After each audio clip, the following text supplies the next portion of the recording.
Terima kasih pemirsa, masih bersama kami di Liputan Metropolis. Baiklah pemirsa, berikut klarifikasi terkait kasus dugaan oknum Kepala Desa Mekarjaya, Kecamatan Muara Sugihan, Kabupaten Banyuasin, melakukan tindakan asusila terhadap guru honorer di SMA Negeri 1 Muara Sugihan. Baik, ini izinkan saya, Ahmad Marta Dinata, selaku Kepala Desa Mekarjaya, Kecamatan Muara Sugihan, Kabupaten Banyuasin, berdiri didampingi oleh Ketua BPD menyampaikan klarifikasi sekaligus meluruskan informasi yang saat ini tengah beredar di masyarakat.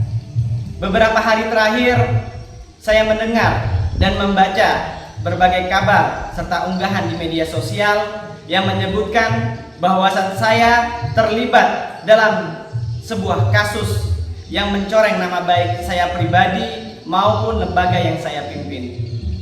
Kabar tersebut sangat meresahkan, tidak hanya bagi saya dan keluarga, tetapi juga bagi masyarakat yang selama ini telah memberikan kepercayaan kepada saya sebagai pemimpin di desa ini. Saya ingin menyampaikan secara tegas di sini bahwa informasi yang disebutkan saya sebagai pelaku dalam kasus tersebut tidaklah benar dan tidak berdasar.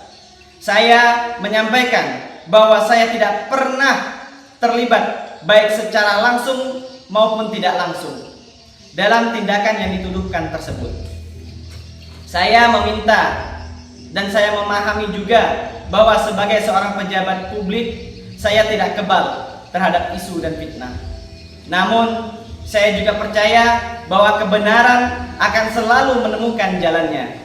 Bahwa saya juga telah meminta klarifikasi kepada gadis yang foto dan namanya disebar tersebut melalui kuasa hukum saya, dan yang bersangkutan sendiri sudah menyatakan hal tersebut tidaklah benar, dikuatkan dengan surat pernyataan dari yang bersangkutan.